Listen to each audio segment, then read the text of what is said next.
사랑하는 교우 여러분께 귀하신 주님의 이름으로 문안합니다. 지난 한 주간 주의 은혜 가운데 다들 평안하셨습니까? 날이 정말 너무나 무덥더니 6월의 날씨를 계속 기록 경신하고 있다 이런 소식이 들려오더니 또 밤에는 또 비가 오고 오늘은 좀 더 선선해지는 것 같습니다. 그러나 또다시 불볕 더위가 몰려오고 우리는 또 더위에 허덕일 것입니다. 우리를 둘러싸고 있는 이 더위는 결국은 그래도 우리가 살아있다는 증거 아니겠습니까? 제가 그 일본의 하이쿠를 종종 읽는데요. 그 하이쿠의 한 부분을 좀 패러디해서 말씀을 드려볼까요? 얼마나 복이 많은가. 올해에도 선풍기 바람을 쐬다니. 아니면 올해에도 에어컨 아래 앉아있다니. 누구나 쐬는 선풍기고 누구나 쐬는 에어컨이다 이렇게 생각하시면 아무렇지도 않게 들리지만 원래 이 하이쿠의 본래 가락은 얼마나 운이 좋은가 올해에도 모기에 물리다니 그런 겁니다. 살아있다는 거죠. 그렇습니다. 생각을 바꾸십시다. 오늘 저와 여러분은 하나님의 은혜 가운데 있잖아요. 우리에게 복 주심하여 약속하신 하나님께서 오늘도 저와 여러분을 또 예배의 자리로 불러주셨습니다. 이 예배를 통하여서 우리의 영혼이 맑아지고 생각이 깨끗해지며 무엇보다도 하나님이 주시는 평강이 우리들의 마음을 사로잡기를 소원합니다. 우리 이제 경배 찬송 같이 부를까요? 어떤 분께서 이 85장의 이 멜로디가 자꾸 생각이 난다고 그렇게 말씀하시던데 참 좋은 찬송가입니다. 1절 2절 함께 부르면서 오늘 또 하나님 앞에 예배합시다. 찬송가 85장입니다. 구주를 생각만 해도 이렇게 좋거든 주 얼굴 배울 때에야 얼마나 좋으랴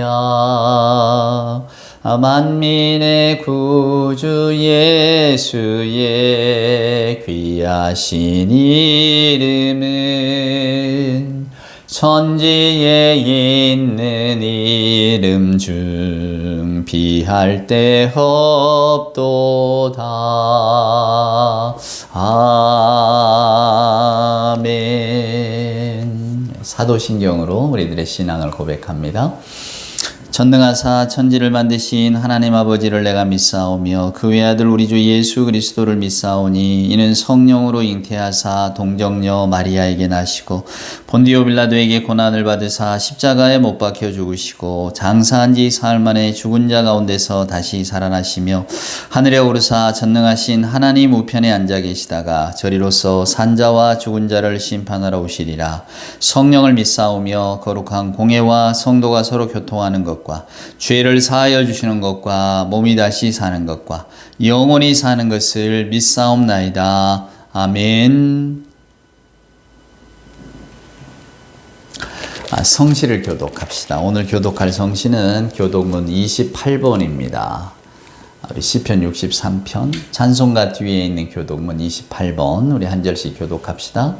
하나님이여 주는 나의 하나님이시라. 내가 간절히 주를 찾되 물이 없어 마르고 황폐한 땅에서 내 영혼이 주를 갈망하며 내 육체가 주를 앙모하나이다. 내가 주의 권능과 영광을 보기 위하여 이와 같이 성소에서 주를 바라보았나이다. 주의 인자하심이 생명보다 나음으로 내 입술이 주를 찬양할 것이라. 이러므로 나의 평생에 주를 송축하며 주의 이름으로 말미암아 나의 손을 들리이다. 골수와 기름진 것을 먹음과 같이 나의 영혼이 만족할 것임이라. 나의 입이 기쁜 입술로 주를 찬송하되 내가 나의 침상에서 주를 기억하며 새벽에 주의 말씀을 작은 소리로 읊조릴 때에 하오리니 주는 나의 도움이 되셨음이라. 내가 주의 날개 그늘에서 즐겁게 부르리이다. 아멘. 오늘 예배 찬송가는 찬송가 88장입니다. 저는 참 이 찬송이 좋더라고요. 내 진정 사모하는 친구가 되시는 구주 예수님은 아름다워라. 우리 1절과 3절 같이 부를까요? 찬송가 88장입니다. 내 진정 사모하는 친구가 되시는 구주 예수님은 아름다워라. 산 밑에 백합화요 빛나는 새벽별 주님 형언할 길 아주 없도다. 내 맘이 아플 적에 큰 위로 되시며 나 외로울 때 좋은 친구라. 주는 저 산 밑에 백합 빛나는 새벽별 이 땅 위에 비길 것이 없도다. 내 맘의 모든 염려 이 세상 고락도 주님 항상 같이 하여 주시고 시험을 당할 때에 악마의 계교를 즉시 물리치사 나를 지키네. 온 세상 날 버려도 주 예수 안 버려 끝까지 나를 돌아보시니. 주는 저 산 밑에 백합 빛나는 새벽별 이 땅 위에 비길 것이 없도다.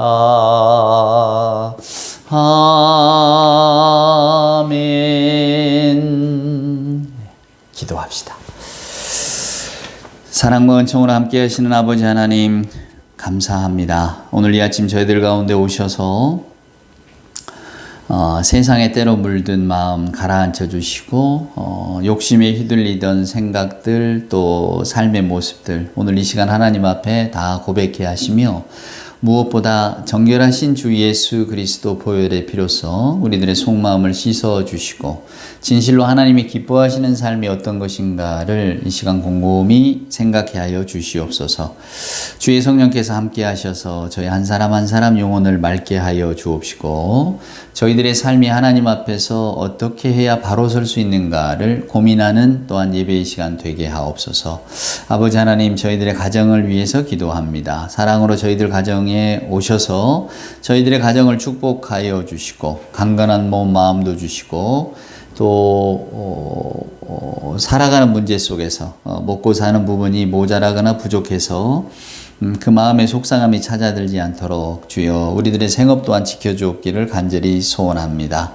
아버지 하나님 이 기도에 더하여서 먼저는 필요에 앞서 필요 이상의 욕심을 버리고 절제하는 생활을 하게 하여 주옵소서.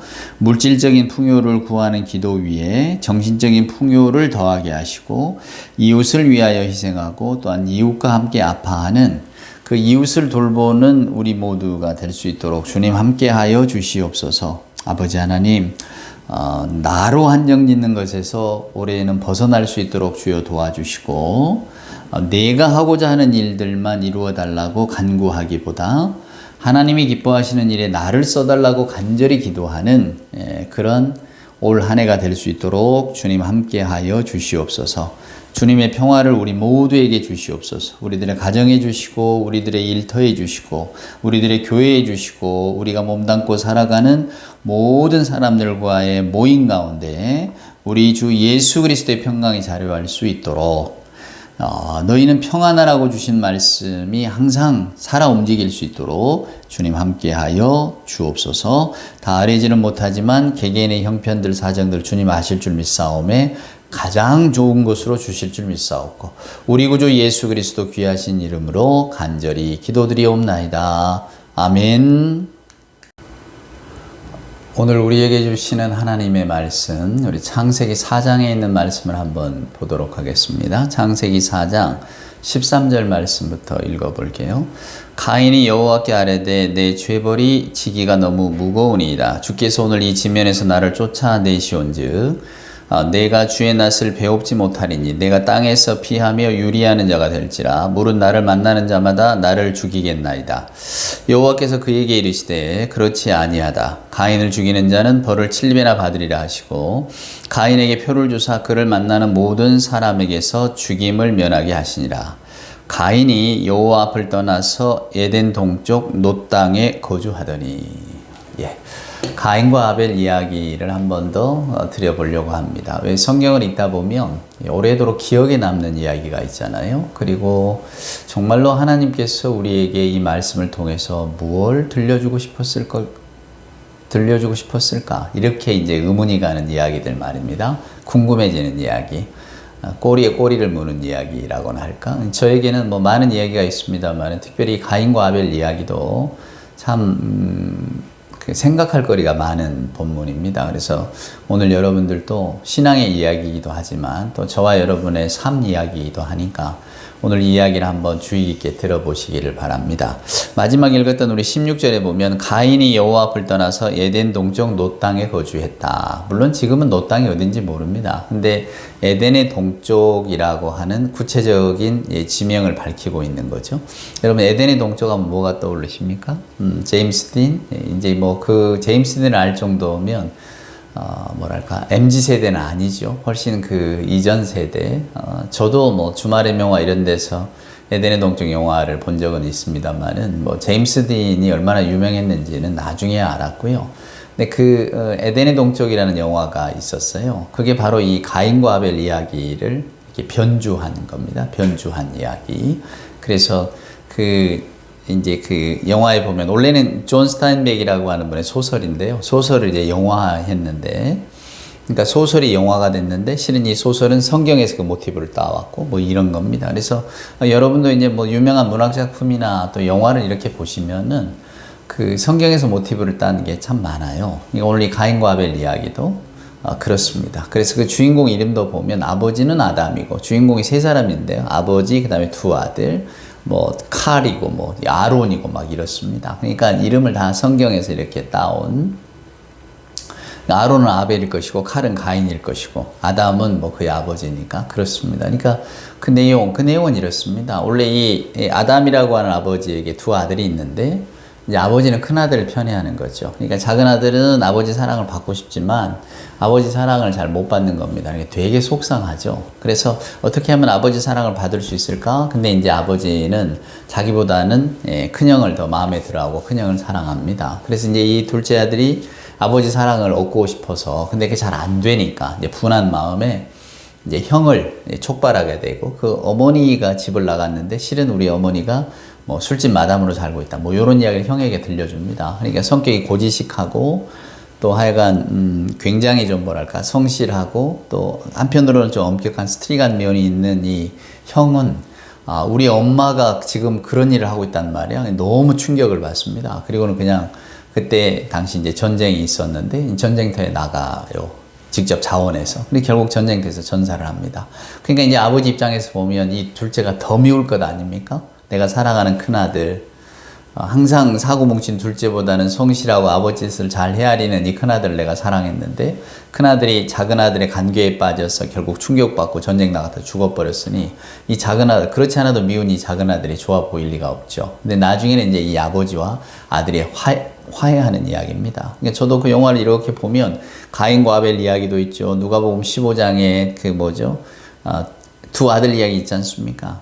둘째 아들이 아버지에게 재산을 달라 그래서 나갔다가 다시 돌아오고 거기도 이제 아버지의 모습이 그려지는데, 물론 여기 가인과 아벨 이야기에 아담은 잘 드러나지 않습니다만 이제 뭐 그런 이야기들이 다 이렇게 중첩되어 있는 것을 보면서 이게 참 흥미로운 이야기다. 근데 그러니까 많은 문학가들이 혹은 영화에서 이것을 다시 계속해서 재생산해내고 있는데, 과연 우리는 가인과 아벨의 이야기를 얼마나 잘 알고 있을까? 그래도 우리가 신앙인인데 말입니다. 가인과 아벨 이야기가 굉장히 중요한 이야기거든요.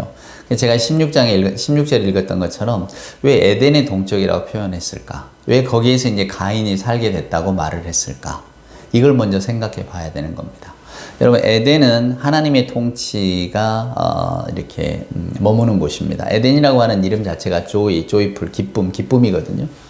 이 기쁨의 동산이에요, 에덴 동산은. 근데 거기에서 인간이 쫓겨나잖아요. 근데 그 쫓겨나는 그 이유가 뭐냐면 하나님의 뜻보다는 내 뜻이 중요합니다. 그렇죠? 아담과 하와도 내가 뭐 하나님이 아무리 금하셨어도 내가 먹고 싶고 내가 취하고 싶은 건데 뭐 어떠냐? 근데 취했단 말이에요. 그리고는 이제 에덴 동산에서 쫓겨나는 겁니다. 쫓겨나서 이제 거주하고 살았는데 그 거주한 곳에서 또 다시 동쪽으로 간 이야기예요. 근데 왜 갑니까? 가인이 도망갑니다. 왜 가인이 도망갑니까? 아벨을 죽였기 때문입니다. 아벨은 누군가 그의 동생입니다. 자, 그러니까 아버지 어머니는 하나님의 뜻에 어긋나서 이 에덴에서 쫓겨났고, 또 이 에덴 곁에 머물던 또 그 아들은 자기 동생을 죽이는 그런 어떤 만행을 저지르고 또 이제 노 땅으로 도망간단 말이에요. 그러니까 성경은 뭘 이야기하고 싶은 거냐면 하나님의 뜻에 순종하지 않고 벗어난 사람들이 어떻게 살아가는가 그걸 보라는 거예요. 그럼 오늘 가인이 도망간 에덴 동쪽의 노시라고 하는 땅은 어디일까? 예, 그건 바로 지금 우리들의 삶의 터전입니다. 저와 여러분이 가인의 후예 아닙니까? 카인의 후예. 그래서 우리나라의 유명한 그 소설가 황순원 선생님이라고 여러분도 잘 아실 겁니다. 왜 소나기 뭐 이런 걸로 유명한 분 있잖아요. 그분이 쓴 장편 소설 가운데 카인의 후예라는 책이 있어요. 저도 중학교 때 그걸 되게 재미나게 읽었거든요. 근데 거기도 이제 우리 그 한국전쟁 나기 전에 이제 북한에서 토지 전쟁 할 때 그게 토지 소유하던 사람 또 소유하지 못한 농민들 소장민이라고 하죠. 그 막 갈등 생기고 다정하게 살던 한 마을에서 서로 죽고 죽이는 그런 이야기입니다. 이게 카인의 후예. 소설가는 뭘 말하고 싶었냐면 우리들은 카인의 후예라 그 말입니다. 그럼 카인의 후예는 어떻게 살아가는 것이 카인의 후예냐? 마음에 안 들면 죽이기까지 하는. 그러니까 내가 원하는 것이 이루어지지 않으면 그것을 파괴해서까지라도 내가 갖고 싶어 하는 그런 마음을 가진 사람들이에요. 그래서 저희가 심리학을 공부하다 보면 그 시기 질투에 대한 이야기가 많이 나옵니다. 그래서 저도 여러분들께 한두 번 그 시기와 질투를 구별하면서 말씀을 드린 적이 있는데 우리 인간의 맨 밑바닥에 있는 감정이 시기랍니다. 시기는 딱 두 대상 가운데 일어나는 일이고요. 시기는 맥락이 없어요. 뭐가 원인도 없습니다. 그냥 내가 저 사람을 죽여야 되겠다. 내가 저 사람을 파괴해야 되겠다. 그래야 내가 저 사람이 가진 모든 것을 더 소유할 수 있다. 이런 거예요. 그러니까 일단은 파괴가 1번입니다. 내 욕구는 2번이. 일단은 무조건 부셔버리고 일단 무조건 짓밟고 싶다. 이게 시기의 감정입니다. 그래서 심리학자들은 이 시기의 감정이 우리들 감정의 맨 밑바닥에 숨겨져 있다고 말해요. 왜냐하면 이게 드러나면 우리가 너무 힘들잖아요. 만약에 저나 여러분이 내 속마음에는 누군가를 거꾸러뜨리고 싶고 죽이고 싶고 파괴하고 싶은 그런 본능이 숨어 있어 이렇게 이야기한다면 여러분 너무 두렵지 않겠습니까? 저는 제 자신이 싫어질 것 같아요. 그런 마음을 내가 품고 있다고? 나는 그런 마음 없는데? 그리고 그런 마음을 품고 어떻게 살아가지? 근데 심리학자들은 그 마음이 우리가 회피하고자 하는 그 시기의 마음이 우리 모두가 가지고 있는 마음, 그것도 가장 근원적인 마음이라고 이야기를 해요. 그러니까 오늘 성경의 가르침으로 이렇게 빗대어 보면 그렇구나. 하나님의 동산인 에덴의 동쪽으로 쫓겨간 사람들, 가인의 후예인 우리들이 가질 수밖에 없는 마음은 바로 이 시기 마음이구나. 시기가 뭡니까? 가인이 가졌던 마음이잖아요. 우리는 가인과 아벨 이야기를 너무나 잘 알고 있습니다. 요 앞에 4장에 다 나와 있죠. 가인과 아벨 두 사람이 다 하나님을 사랑하고 하나님 앞에 똑같이 제사를 드렸는데 하나님께서 동생의 제사만을 받으셨다 그 말이에요. 그러니까 이제 형인 가인이 화가 나서 동생을 들로 데리고 와서 죽이는 이야기입니다. 그 이야기 아닙니까?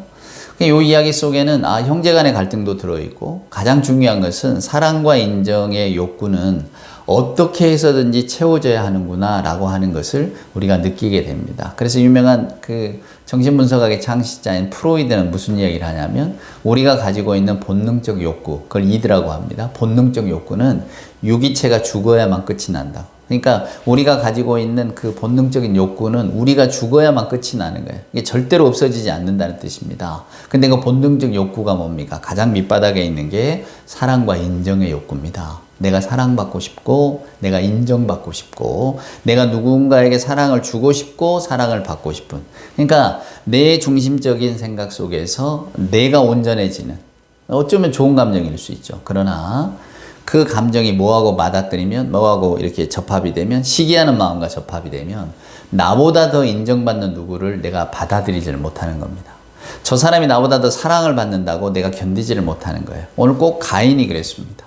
가인과 아벨이 똑같이 제사를 드렸지만 하나님께서 아벨의 제사를 받으니까 가인이 이렇게 화가 난 거예요. 그래서 가인은 그 화를 풀 길이 없었습니다. 주제 사라마고라고 하는 분이 있어요. 이분은 포르투갈 분인데요. 이분 역시 노벨 문학상을 받은 분입니다. 아까 에덴의 동쪽으로 썼던 존 스타인백도 노벨 문학상을 받은 분이에요. 그러니까 유명한 소설가들이죠. 아마 우리나라가 조그만 국력이 있었다면 제 생각에는 아까 말씀드린 카인의 후예를 쓰는 황순원 선생도 충분히 노벨 문학상을 받으실 만한 분이에요. 그러니까 그 대가들이, 문학의 대가들이 하여간 이 이야기에 굉장히 천착해 있었다는 겁니다. 그 주제 사라마고라고 하는 이가 뭐라고 이야기하느냐면 이 가인과 아벨 이야기를 하면서 가인은 실은 자기의 분노를 하나님께 터뜨리고 싶었을 것이다. 즉 가인이 죽이고 싶었던 대상은 아벨이 아니라 하나님이었을 것이다. 왜? 하나님이 아무런 이유나 설명도 없이 가인이 드린 제물은 받지 않고 아벨이 드린 제물만 받으셨기 때문이라고 성경은 지금 나와 있거든요. 그러니까 우리가 생각할 때 이 가인과 아벨의 비극의 원인은 이건 하나님께 있는 게 아니냐. 왜냐하면 아니 하나님께서 가인의 것도 받으시고 아벨의 것도 받으셨으면 얼마나 좋았을까. 왜 하나님께서 형제를 차별하셔가지고 가인이 드리는 제사는 받지 않고 아벨이 드린 제사와 그의 제물만을 받았는가. 우리가 이제 이렇게 이야기할 수 있거든요. 근데 거기에 대해서는 신학적으로 또한 설명이 가능합니다. 그런데 오늘 그 설명하려면 너무 길어지니까. 자, 그건 이제 차치하고 어찌됐건 간에 결과가 그렇게 되었단 말이에요. 자, 하나님은 아벨의 것을 받았습니다. 가인의 것은 받지 않으셨죠. 그러니까 가인의 마음에 이렇게 분노가 올라오는 겁니다. 왜 도대체 하나님은 내 것을 거절하시고 동생 것을 받으심으로 동생을 인정하고 내게 모욕감을 줬는가? 동생을 사랑하고 나한테는 사랑하지 않는다는 사인을 주셨는가 하는 거예요. 그럼 가인 입장에서는 화가 날 만하죠. 근데 그 가인이 화가 나는 대상은 누구여야 됩니까? 예, 하나님이어야 됩니다.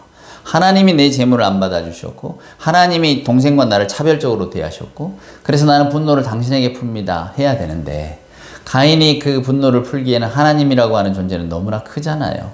자기가 감히 대들 수 없는 존재란 말입니다. 감당할 수 없는 존재예요. 그래서 어떻게 됩니까? 그래서 자기가 감당할 수 있는 동생을 건드립니다. 아벨을 건드리고 아벨의 목숨을 빼앗죠. 여러분, 그런 가인의 후예로 우리가 살고 있다? 어떤 생각이 드십니까?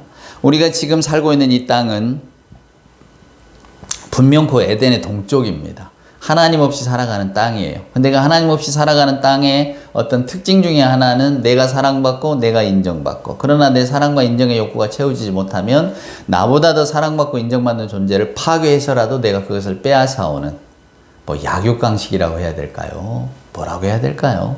하여간 내 의지대로 내가 무언가를 비도덕적인 일도 기쁘게 감당할 수 있는 세상, 그게 바로 에덴의 동쪽입니다. 근데 그러면 우리는 오늘 이 이야기를 읽으면서 무슨 생각을 해야 할까요? 우리는 이 가인의 이야기를 읽다 보면 엉뚱한 데로 빠지게 됩니다. 저도 신학교 때 여기에 한번 붙들렸던 적이 있어요. 여기 보면 가인의 표지가 나옵니다. 그죠? 자, 15절에 보면 여호와께서 그에게 이르시되 그렇지 아니하다. 가인을 죽이는 자는 벌을 7배나 받으리라 하시고 가인에게 표를 주사. 뭘 표를 주셨을까요? 뭐 이렇게 들고 다니는 표를 주셨을까요? 우리 주민등록증처럼 봐라. 그럴 리가 없죠. 그래서 아마 가인에게 준 건 어떤 가면이 아니었을까? 이렇게 생각하는 분도 있어요. 페르조나. 가면, 얼굴을 가리는 거. 그래서 멀리 볼 때에도 그 사람인 줄 아는. 혹은 이마에 표를 주었을 것이다.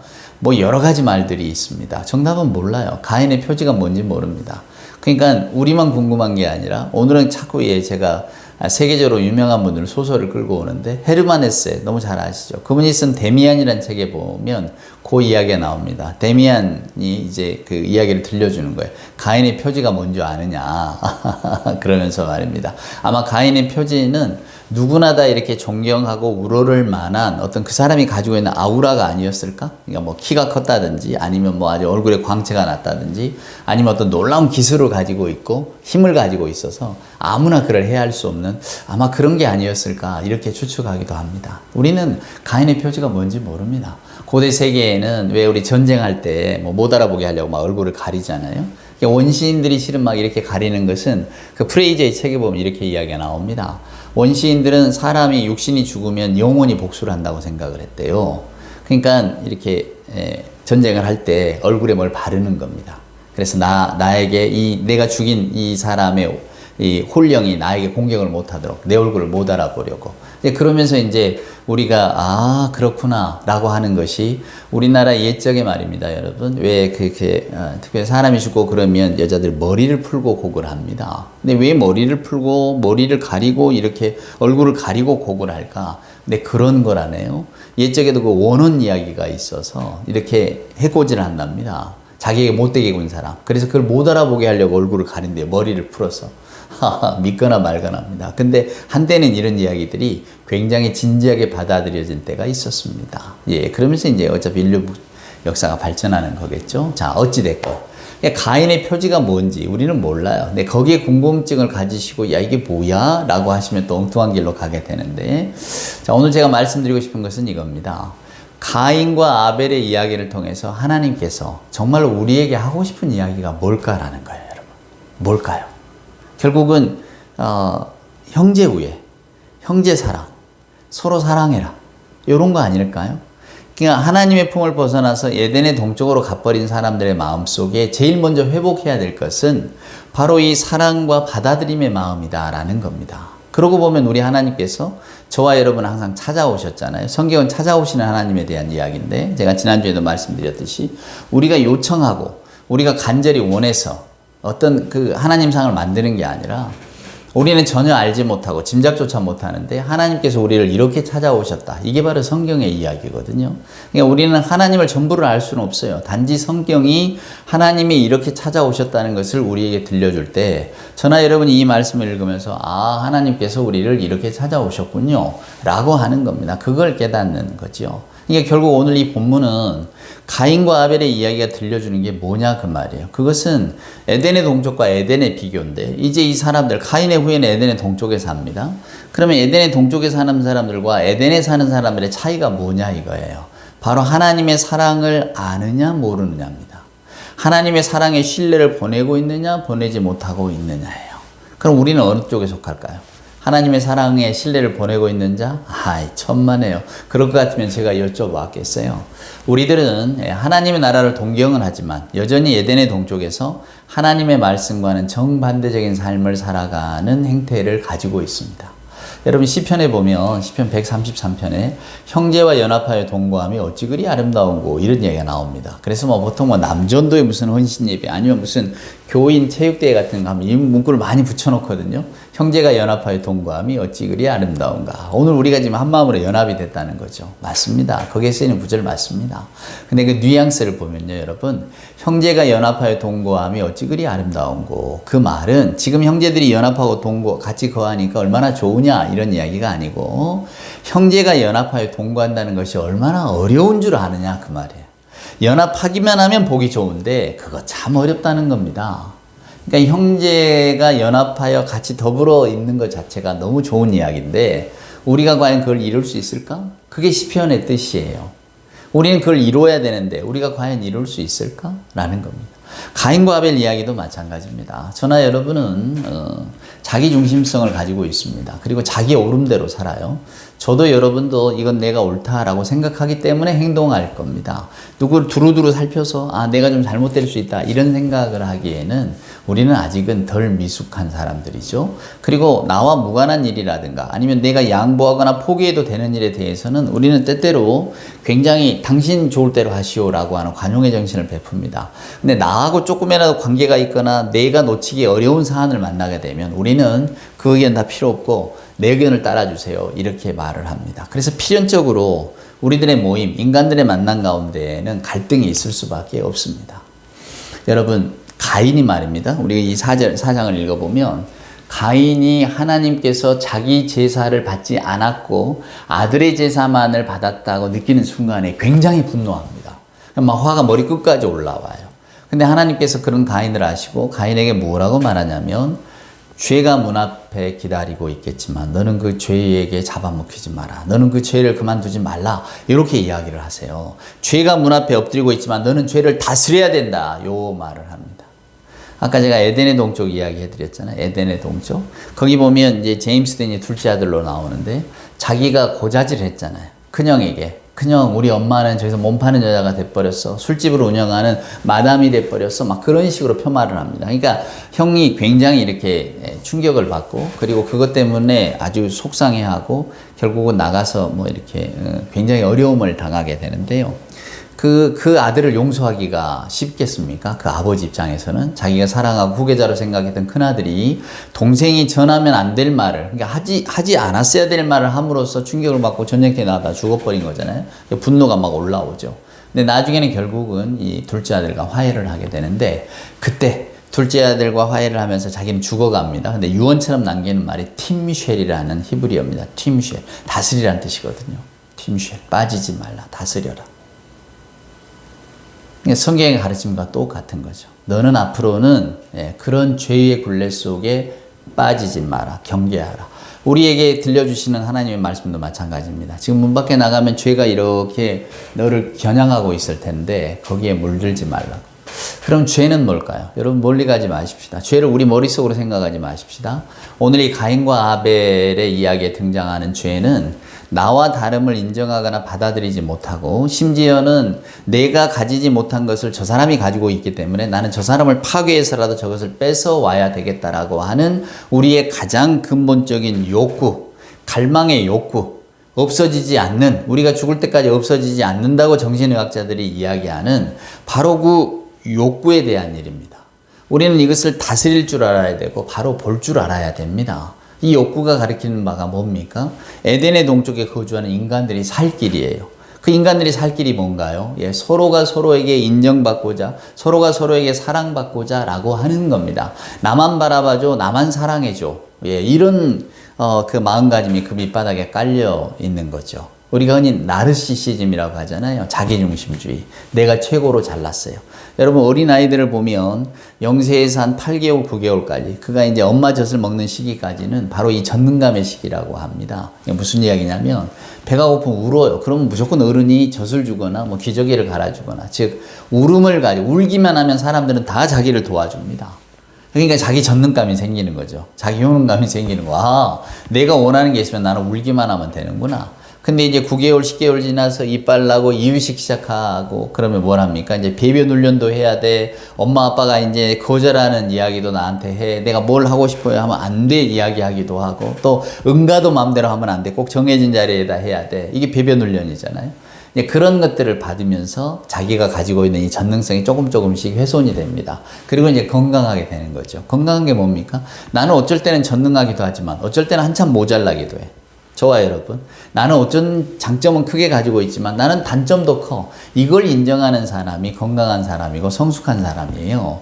근데 우리 주변에 있는 어떤 사람들은 자기의 잘난만을 강조합니다. 나는 흠잡을 데 없는 인간이야. 내가 무슨 잘못이 있겠어. 이런 사람. 극도의 자기 나르시즘에 빠진 사람이죠. 근데 또 반대도 있어요. 뭘 해도 자신이 없는 사람. 뭘 해도 다른 사람에게 물어봐야 되고 다른 사람이 말하는 것에 귀가 솔깃해서 우리가 이제 팔랑귀라고 하죠. 막 이렇게 팔랑거리면서 그 말을 이렇게 듣고자 하는 그런 사람. 그런 총 두 가지가 있네요. 다 건강하지 못한 사람입니다. 다 병리적인 나르시시즘을 갖고 있는 사람이에요. 건강한 나르시시즘을 갖고 있는 사람은 자기 자랑도 있죠. 자기 만족감이 있습니다. 자기 확신이 있어요. 셀프 이스팀이라고 하는데 자기 확신이 있단 말이에요. 아, 무슨 일이 일어났어? 나 그럼 이거 감당할 수 있어. 잘 안 됐어? 괜찮아. 나는 이길 수 있어. 이런 긍정적인 마음. 그러니까 어떤 일을 닥쳐도 두려워하거나 어려워 뭐 이렇게 너무 무섭다 이렇게 생각은 안 하는 거죠. 이게 건강한 나르시시즘입니다. 그러니까 나르시시즘 없이는 우리가 살 수가 없어요. 근데 병리적으로 가는 건 뭐냐면 이게 이제 너무 깊이 들어가는 겁니다. 아, 내가 이런 사람이니까 세상 사람은 다 나를 존중해 줘야 되는데 내 말을 들어줘야 되는데 나를 최우선적으로 맨 앞자리에 내 의견을 놔야 되는데 이렇게 되는 겁니다. 그럼 이게 병리적이 되는 거죠. 또 아예 없는 분들도 있어요. 예, 아예 나는 아무것도 몰라요. 나는 아무것도 아니에요. 당신 원대로 하세요. 뭐 우리가 이렇게 상담을 하다 보면 이렇게 막 그 가정을 위해서 평생 헌신한 여자분들, 남편 뒷바라지하고 자녀들 키우느라고 하는 분들이 자기 욕구는 다 눌러놨단 말이에요. 당신 좋을 대로 하세요. 뭐 이렇게 결국은 이것도 병리적인 나르시시즘이 되는 겁니다. 내가 원하는 건 내가 말할 줄 알아야 되는데 나는 이제 다 눌렀단 말이에요. 말 안 하고 나보다는 남을. 근데 그러면 그렇게 해서 쭉 이렇게 노년까지 살면서 행복하면 그만인데 우리는 에덴의 동쪽에 사는 인간이란 말이에요. 그게 잘 안 됩니다. 왜 내가 사람들을 사랑하고 인정하는 만큼 나를 인정 안 해주지? 왜 내가 그냥 이렇게 어떤 일을 나는 아주 남에게 흠잡히기 싫으니까 이게 철저하게 하는데 오히려 그렇지 못한 사람들을 칭찬하고 더 좋아하지? 왜 나보다는 남을 더 인정하는 거야? 되게 속상하거든요. 여러분도 아마 그런 기분을 아실 겁니다. 실제로 그런 것들은 우리 평생을 떠나지 않습니다. 그게 바로 에덴의 동쪽에 사는 사람들의 모습입니다. 카인의 후예가 살아가는 모습인 거죠. 그래서 저는 오늘 이 본문을 읽으면서 이런 생각을 해봅니다. 하나님께서 특별히 에덴의 동산에서 쫓겨나고 난 다음에 바로 아담과 하와의 이야기, 이 가인과 아벨에 대한 이야기를 곧바로 들려주시는 이유가 뭘까 말이에요. 그리고 왜 죄가 문 앞에 엎드릴지라도 너는 그것을 다스릴 줄 알아야 된다고 명토밭듯 분명하게 이야기하셨을까? 그런 고민을 해보게 되는 겁니다. 아, 그렇구나. 에덴의 동쪽에 사는 우리에게 가장 큰 병은, 가장 큰 죄는 자기중심성이구나. 하나님의 말씀보다는 내 생각과 내 판단이 앞서고 내가 세상에 누구보다 더 사랑받아야 되고 인정받아야 되고 내 욕구는 세상에 무엇보다도 강하고 나는 누구에게 미움받거나 욕먹거나 그러면 안 되는 존재. 오로지 내가 최고인 존재. 그래서 내가 사랑과 인정을 받아야 되는데 나보다 더 받는 사람이 생기면 그걸 반드시 끄집어내려야만 하는 그런 존재의 사람. 오늘 하나님께서는 우리에게 우리가 이런 모습으로 살아가고 있음을 알게 하시려고 이 가인과 아벨 이야기를 들려주시는 건 아닐까요? 왜 가인은 아벨을 죽일 수밖에 없었을까? 왜 그걸 갈등과 혐오로만 보았을까? 여러분, 그죠? 오늘 우리에게 주신 숙제입니다. 저와 여러분이 글로벌 세계화를 향해 또 어떤 우리나라에 보면 굉장히 많은 외국 유학생들이나 또 이런 일을 하려고 들어온 분들도 많은데 우리는 부지불식간에 그들보다 더 내가 나은 사람, 인정받는 사람, 사랑받는 사람, 대한민국 좋은 나라 이러면서 이렇게 살아가고 우리에게 그런 권리가 있을까? 저는 없다고 생각합니다. 우리는 최대한 상대방의 마음, 상대방의 생각, 그리고 상대방의 자리, 그 자리가 높고 낮음을 우리가 지위가 따진다고 우리는 따지면 안 된다는 거예요. 그것이 예수 믿는 사람의 가장 근본적인 마음의 자세입니다. 오늘 여러분 하나님께서는 가인에게 이런 말씀하세요. 죄가 내 문 앞에 엎드리고 있겠지만 너는 그걸 다스릴 줄 알아야 된다. 오늘도 저와 여러분에게 에덴의 동쪽을 사는 우리들에게 끊임없이 우리의 관성을 따라서 누구보다 더 인정받고 더 사랑받고 안 되면 너무 속상하고 때로는 짓밟아서라도 그걸 가지고 싶은 그런 것들이 우리 마음속 깊은 곳에 있다면 오늘 이 시간 이 말씀을 통해서 그렇구나. 나도 아벨이기보다는 가인에 가깝겠구나. 그 생각이 결국은 우리를 살리고 우리에게 또 신앙적으로 영적인 눈을 크게 뜨게 해줄 수 있을 거라고 저는 믿습니다. 부디 오늘 말씀을 한 번 더 깊이 생각하시고 왜 가인은 아벨을 죽였을까? 그리고 아벨을 죽인 후에 그가 감당해야만 했던 그 죄책감의 무게는 또 얼마였을까? 과연 우리는 가인의 후예로서 에덴의 동쪽에 살아가는 우리는 어떤 모습으로 살아내임이 하나님의 세계로 건너가는 길일까? 이런 것들을 생각하면서 오늘 본문의 말씀을 한 번 더 상고하신다면 오늘 우리 모두에게 주신 하나님의 은혜가 정말로 클 줄로 저는 믿습니다. 부디 이 말씀을 한 주간 내내 묵상하는 복된 여러분이 되시기를 주님의 이름으로 축원을 드립니다. 기도하시겠습니다. 이제는 우리 구주 예수 그리스도 크신 은혜와 아버지 하나님의 만극하신 사랑하심과 자비하신 성령님의 함께 하심이 오늘도 가인과 아벨의 이야기를 읽으면서 우리 마음속 속에 깊이 뿌리박고 있는 하나님으로부터 멀어진 영역들, 감정들, 그 감정들을 알아채고 그 감정에 휘둘리기보다 다스리며 살기를 소원하는 우리 예배하는 모든 교우들 머리머리 위에와 저들의 생각과 신앙 위에 주님 사랑하시는 복된 교회 위에 이제로부터 영원 무궁토록 함께하여 주옵기를 간절히 축원하옵나이다. 아멘.